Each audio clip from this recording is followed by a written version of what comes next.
ಶ್ರೀ ಸದ್ಗುರು ಸಿದ್ಧಾರೂಢಾಯ ನಮಃ. ಗುರು ಬ್ರಹ್ಮ ಗುರುರ್ವಿಷ್ಣು ಗುರುರ್ದೇವೋ ಮಹೇಶ್ವರ ಗುರು ಸಾಕ್ಷಾತ್ ಪರಬ್ರಹ್ಮ ತಸ್ಮೈ ಶ್ರೀ ಗುರುವೇ ನಮಃ.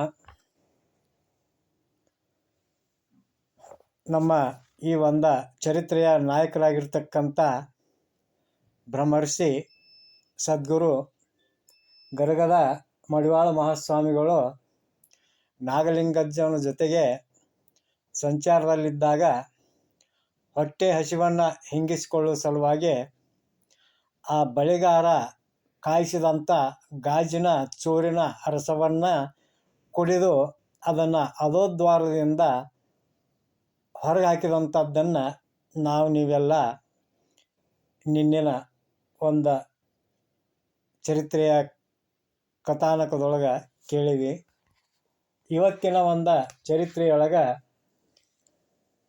ಆ ಮಡಿವಾಳ ಅಜ್ಜ ಅವರು ಮುರುಗೋಡದೊಳಗಿದ್ದಾಗ ಆ ಮುರುಗೋಡ ಊರಿನ ಶೆಟ್ಟರ ಮಣಿ ಹೆಣ್ಣು ಮಗಳನ್ನ ಬಾಗಲಕೋಟೆಗೆ ಕೊಟ್ಟಿತ್ತು. ಆ ಹೆಣ್ಣು ಮಗಳ ಲಗ್ನವನ್ನು ಬಾಗಲಕೋಟೆ ಒಳಗೆ ಮಾಡಬೇಕಂತೇಳಿ ನಿಶ್ಚಯ ಮಾಡಿದ್ರಿಂದ ಅದ ಕಾಲಕ್ಕೆ ಮುರುಗೋಡದಲ್ಲಿದ್ದಂಥ ಮಡಿವಾಳ ಅಜ್ಜನವ್ರನ್ನ ಆ ಮುರುಗೋಡದ ಶೆಟ್ಟರು ತಮ್ಮ ಮಗಳ ಲಗ್ನಕ್ಕೆ ಸಲುವಾಗಿ ಬಾಗಲಕೋಟೆಗೆ ಕರ್ಕೊಂಡು ಹೋಗ್ತಾರೆ. ಅಲ್ಲಿ ಅವ್ರ ಮಗಳ ಲಗ್ನದೊಟ್ಟಿಗೆ ಒಟ್ಟು 14 ಲಗ್ನಗಳಾಕ್ಕವು. ಹೀಗಾಗಿ ಸರಿ ಸುಮಾರು 15 ದಿನಗಳವರೆಗೆ ಅಲ್ಲಿ ಕಾರ್ಯಕ್ರಮಗಳು ನಡೆದ ಆ 15 ದಿನಾನೂ ಆ ಮಡಿವಾಳ ಅಜ್ಜ ಅವರು ಮುರುಗೋಡ ಶೆಟ್ಟರ ಜೊತೆಗೆ ಅವರ ಬೀಗರ ಆತಿಥ್ಯದ ಮನೆಯೊಳಗೆ ಉಳ್ಕೊಂಡಿರ್ತಾರೆ. ಅಲ್ಲದ ಈ ಲಗ್ನದ ಕಾರ್ಯಕ್ರಮಗಳೆಲ್ಲ ಮುಗಿದ ನಂತರ ಒಂದು ದಿವಸ ಸವಿ ಭೋಜನದ ಜೊತೆಗೆ ನೃತ್ಯದ ಕಾರ್ಯಕ್ರಮವನ್ನು ಆಯೋಜನೆ ಮಾಡಿರ್ತಾರೋ. ಆವಾಗ ಆ ನೃತ್ಯ ಕಾರ್ಯಕ್ರಮದೊಳಗೆ ನೃತ್ಯವನ್ನು ಮಾಡ್ತಕ್ಕಂಥ ಪಾತ್ರದವಳು ನೃತ್ಯವನ್ನು ಮಾಡ್ತಾ ಮಾಡ್ತಾ ಈ ಮಡಿವಾಳ ಅಜ್ಜವ್ರ ಸಮೀಪಕ್ಕೆ ಹೊಕ್ಕಾಳ. ಆವಾಗ ಆ ಮಡಿವಾಳ ಅಜ್ಜವರು ಎಲ್ಲ ನೀ ಯಾಕೆ ನನ್ನ ಸಮೀಪಕ್ಕೆ ಬಂದಿ ಅಂತೇಳಿ ಕೇಳ್ತಾರೋ. ಆವಾಗ ಆ ಪಾತ್ರದವಳು ಸ್ವಾಮಿ, ನಾನು ನಿಮ್ಮ ಮೇಲೆ ಮನಸ್ಸಾಗಿ ನಿಮ್ಮ ಸಲುವಾಗಿನ ಇಲ್ಲಿ ನಿಮ್ಮ ಅಂತ್ಯಕ್ಕೆ ಬಂದೇನಿ ಅಂತೇಳಿ ಹೇಳ್ತಾರೆ. ಆವಾಗ ಮಡಿವಾಳ ಅಜ್ಜ ಹೇಳ್ತಾರೋ, ಆತು, ಭಾಳ ಚಲೋ ಆತು, ಇಲ್ಲಿ ಬೇಡ, ನಾಳೆ ಮಧ್ಯಾಹ್ನಕ್ಕೆ ನಿನ್ನ ಕರೆಯಾಗಿ ಕಳಿಸ್ತೀನಿ. ಆವಾಗ ನೀ ನನ್ನ ಹತ್ರ ನಿನ್ನ ಮನಸ್ಸಿನೊಳಗೆ ಏನು ಆಸೆ ಅನ್ನೋದೈತಿ ಅದನ್ನೆಲ್ಲ ತೀರಿಸ್ಕೊಂಡು ಬಿಡು ಅಂತೇಳಿ ಹೇಳಿ, ಹಂಗೆ ನೀ ನಾಳೆ ಬರುವಾಗ ಒಂದು ದೊಡ್ಡ ತೆಂಗಿನ ಪರಟೆಯನ್ನು ತೆಗೆದುಕೊಂಡು ಬಾ ಅಂತೇಳಿ ಹೇಳ್ತಾರೆ. ಹಂಗೆ ಆಕೆಗೆ ಹೇಳಿ ಸಮಾಧಾನ ಮಾಡಿ ಕಳಿಸ್ತಾರೆ. ಮರುದಿವಸ ಸ್ವಾಮಿಗಳು ಊರ ಹೊರಗೊಂದು ದೊಡ್ಡ ಪೆಂಡಾಲನ್ನು ಹೊಡಿಸಿ ಅದರೊಳಗೆ ಕುಂಡಿರ್ತಾರೆ.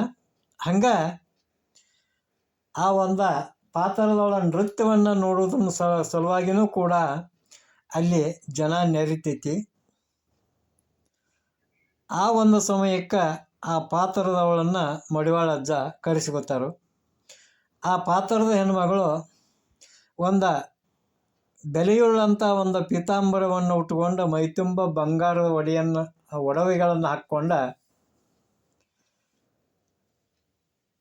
ಗಾಯನ ಮಾಡ್ತಕ್ಕಂಥ ಗಾಯಕರನ್ನು, ಸಕಲ ವಾದ್ಯಗಳ ಸಲಕರಣೆಗಳನ್ನು, ಸಾಹಿತ್ಯವನ್ನು, ಆ ಮೇಳದವರನ್ನು ಕರ್ಕೊಂಡ ಆ ಹಾಕಿದಂಥ ಸುಸಜ್ಜಿತವಾಗಿರ್ತಕ್ಕಂಥ ಪೆಂಡಾಲಿನೊಳಗೆ ಆ ಹೆಣ್ಣು ಮಗಳು ಹಾಡ್ತಾ ನೃತ್ಯವನ್ನು ಮಾಡ್ತಾ ತಾಳಕ್ಕನುಸಾರವಾಗಿ ಆ ಹೆಣ್ಣು ಮಗಳು ನೃತ್ಯವನ್ನು ಮಾಡ್ತಾಳೆ. ಆ ನೃತ್ಯ ಮತ್ತು ಗಾಯನದ ಕಾರ್ಯಕ್ರಮವನ್ನು ನೋಡಿದಂಥವರೆಲ್ಲ ಜನರು ಬಲೆ ಬಲೆ ಅಂತೇಳಿ ಆ ಹೆಣ್ಣು ಮಗಳಿಗೆ ಶಬಾಷ್ಗಿರಿಯನ್ನು ಕೊಡ್ತಾರೆ, ಮೆಚ್ಚುಗೆಯನ್ನು ಪಡ್ತಾರೆ, ಪ್ರಶಂಸೆಯನ್ನು ಪಡ್ತಾರೆ. ಆ ನೃತ್ಯ ಕಾರ್ಯಕ್ರಮ ಮುಗಿದ ಮೇಲೆ ಆ ಹೆಣ್ಮಗಳು ಆ ಸ್ವಾಮಿಗಳ ಮುಂದೆ ಬಂದ ನಿಂದಿರ್ತಾಳೆ. ಆವಾಗ ಆ ಸ್ವಾಮಿಗಳು ನಾ ಹೇಳಿದಂಗೆ ನೀನು ಪರಟೆಯನ್ನು ತೊಗೊಂಡು ಬಂದಿಯೇನು ಅಂತ ಕೇಳ್ತಾರೆ. ಆವಾಗ ಆ ಹೆಣ್ಮಗಳು ಹೌದ್ರಿ ಸ್ವಾಮಿಗಳ ತಂದೀನಿ ನಾನು ಅಂತೇಳಿ ಹೇಳ್ತಾಳೆ. ಅವರು ತನ್ನಂಥ ಒಂದು ಕರಿಕಣ್ಣಿನ ತೆಂಗಿನಕಾಯಿ ಪರಟೆಯನ್ನು ಅಥವಾ ಆ ಸೊಟ್ಟೆಯನ್ನು ಸ್ವಾಮಿಗಳ ಮುಂದೆ ಇಡ್ತಾಳು. ಆವಾಗ ಮಡಿವಾಳಜ್ಜವ್ರು ಹೇಳ್ತಾರೋ, ನಾ ಹೇಳಿದ್ದು ಸೊಟ್ಟೆಲ್ಲ, ಒಂದು ತಲೆ ಡವಗಿ ಅಂದ್ರೆ ತಲೆ ಬುರುಡೆ ಅಥವಾ ತಲೆ ಪರಟೆಯನ್ನು ತೊಗೊಂಡು ಬಾ ಅಂತೇಳಿದ್ದು ನಿನಗೆ ಅಂತ ತಿಳ್ಕೊಂಡು ಹೇಳಿದಾಗ ಆ ಹೆಣ್ಮಗಳು ನಾನು ಈ ಒಂದು ತೆಂಗಿನ ಪರಟೆ ತಂದೇನ್ರಿ ಅಂತ ಹೇಳಿದಾಗ ಆ ಸ್ವಾಮಿಗಳು ತಾವೇ ಒಬ್ಬನ ಕಳಿಸಿ ಒಂದು ತಲೆ ಬುರುಡೆಯನ್ನು ತರಿಸಿ ಆ ತಲೆ ಬುರುಡೆಯನ್ನು ಅವಳ ಕೈಯಾಗ ಕೊಟ್ಟು, ಜ್ವಾಕಿ ಹುಡುಗಿ ಗಟ್ಟಿಯಾಗಿ ಹಿಡಿ, ಹುಷಾರಿಂದ ಹಿಡ್ಕೋ ಅಂತೇಳಿ ಅವಳಿಗೆ ಎಚ್ಚರಿಕೆ ಕೊಟ್ಟ ತಮ್ಮ ಒಂದು ಬಲದೊಡೆಯನ್ನು ರಾಮ ಅಂತೇಳಿ ಕೂಗಿ ಚಪ್ಪರಿಸ್ತಾರ. ಆವಾಗ ಆ ಮಡಿವಾಳಜ್ಜವ್ರ ಮೈ ತುಂಬ ಜೇನು ಹುಟ್ಟಿನ ತೂತುಗಳು ಹೆಂಗಿರ್ತಾವೋ ಹಂಗೆ ಅವರ ಶರೀರ ತುಂಬ ತೂತುಗಳಾಗಿ ಆ ಒಂದು ರಂಧ್ರಗಳಿಂದ ಬುಗಿಲ್ ಅಂತೇಳಿ ಬೆಂಕಿ ಹೊರಬೀಳಕ್ಕೆ ಚಲೋ ಆಕ್ಕತಿ. ಮತ್ತೊಮ್ಮೆ ರಾಮ ಅಂತೇಳಿ ತಮ್ಮ ತೊಳೆಯನ್ನು ಚಪ್ಪರಿಸ್ಕೋತಾರ. ಆವಾಗ ಚೇತನಗೊಂಡಂಥ ಅವರ ಜನನಾಂಗ ಇಂದ್ರಿಯದಿಂದ ಆ ವೀರ್ಯ ಅಂತಕ್ಕಂಥದ್ದು ಚಿಮ್ಮಿ ಆ ಒಂದು ತಲೆ ಬುರುಡೆಯೊಳಗೆ ಧಾರಾಕಾರವಾಗಿ ಬಿದ್ದ ಆ ತಲೆ ಬುರುಡೆ ಸಹಿತವಾಗಿ ಅಲ್ಲಿ ಉರಿಯಾಕತ್ತತಿ. ಆ ಒಂದು ಉರಿಯುವಂಥ ಒಂದು ತಲೆ ಬುರುಡೆಯನ್ನು ಆ ವೀರ್ಯವನ್ನು ಕಂಡಂಥ ಆ ಪಾತ್ರದವಳು ಅಂಜಿ, ಸ್ವಾಮಿ ನನ್ನಿಂದ ಮಹಾ ಅಪರಾಧ ಆಗೈತಿ, ನನ್ನನ್ನು ಕ್ಷಮ ಮಾಡಿರಿ ಅಂತೇಳಿ ಪ್ರಾರ್ಥನೆ ಮಾಡ್ತಾ ಸಾಷ್ಟಾಂಗ ನಮಸ್ಕಾರವನ್ನು ಹಾಕ್ತಾಳೆ.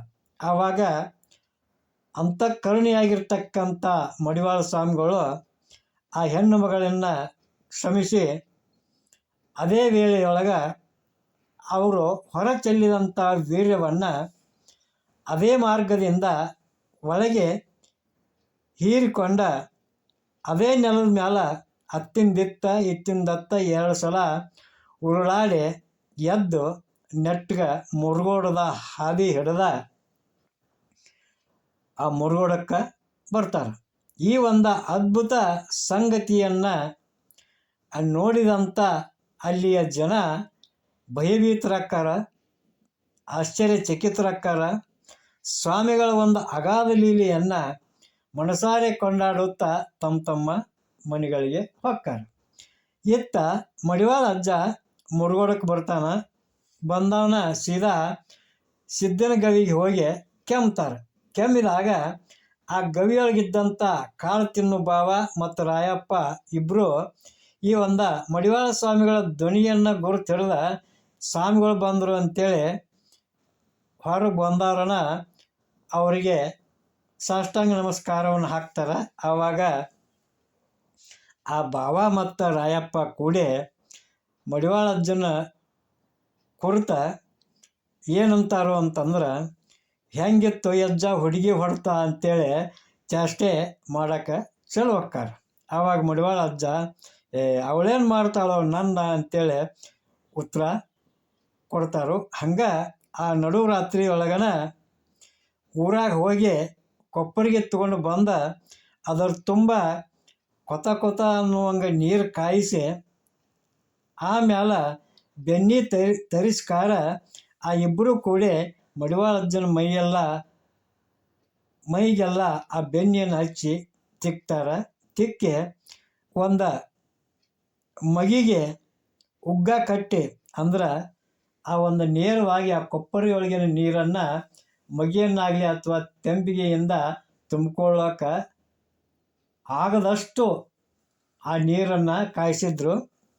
ಆವಾಗ ಆ ಒಂದು ಮಗಿಗೆ ಒಂದು ಉಗ್ಗ ಅಂದ್ರೆ ಒಂದು ಬಡಿಗೆಯನ್ನು ಕಟ್ಟಿ ದೂರದಿಂದನ ಅದರೊಳಗಿನ ನೀರನ್ನು ಆ ಒಂದು ಮಗಿಯೊಳಗೆ ತಕ್ಕೊಂಡ ಮಡಿವಾಳ ಅಜ್ಜನ್ನ ಎರಿತಾರೋ. ಎರೆದ ಅವರು ಎರಿಯೋದು ಅಂದ್ರೆ ಸ್ನಾನ ಮಜ್ಜನ ಮುಗಿಯೋಷ್ಟ್ರೊಳಗೆ ಬೆಳಕಾಕತಿ. ಅವ್ರಿಗೆ ಮಡಿವಾಳ ಅಜ್ಜಗ ಶಾವಿಗೆ ಪಾಯಸ ಮಾಡಿ ಉಣಿಸ್ತಾರೆ. ಹಂಗೆ ಆ ಊಟವನ್ನು ಆ ಪ್ರಸಾದವನ್ನು ಸ್ವೀಕಾರ ಮಾಡಿದಂಥ ಮಡಿವಾಳ ಅಜ್ಜ ಅವತ್ತು ಅಲ್ಲಿನ ನಿದ್ರೆಗೈತಾನ ಅಂತ ಹೇಳುವಲ್ಲಿಗೆ ಇವತ್ತಿನ ಒಂದು ಮಡಿವಾಳ ಸ್ವಾಮಿಗಳ ಒಂದು ಚರಿತ್ರೆಯನ್ನು ಮುಕ್ತಾಯಗೊಳಿಸೋಣಂತ. ನಾಳೆಗೆ ಮತ್ತೊಂದು ಅಜ್ಜನ ಪವಾಡವನ್ನು ನೀವೆಲ್ಲ ಕೇಳೋಣ ಅಂತ ಹೇಳ್ತಾ ಇವತ್ತಿನ ಕಾರ್ಯಕ್ರಮಕ್ಕೆ ಮಂಗಲವನ್ನು ನೀಡೋಣಂತ. ಜೈ ಮಂಗಲಂ. ಜೈ ನಮಃ ಪಾರ್ವತೀಪತಿ ಶಿವ ಹರ ಹರ ಮಹಾದೇವ. ಶ್ರೀ ಸದ್ಗುರು ಸಿದ್ಧಾರೂಢಾಯ ನಮಃ. ಶ್ರೀಮನ್ನಿಜೀವನ ಶಿವಯೋಗಿ ಮಹಾರಾಜ್ ಕಿ ಜೈ.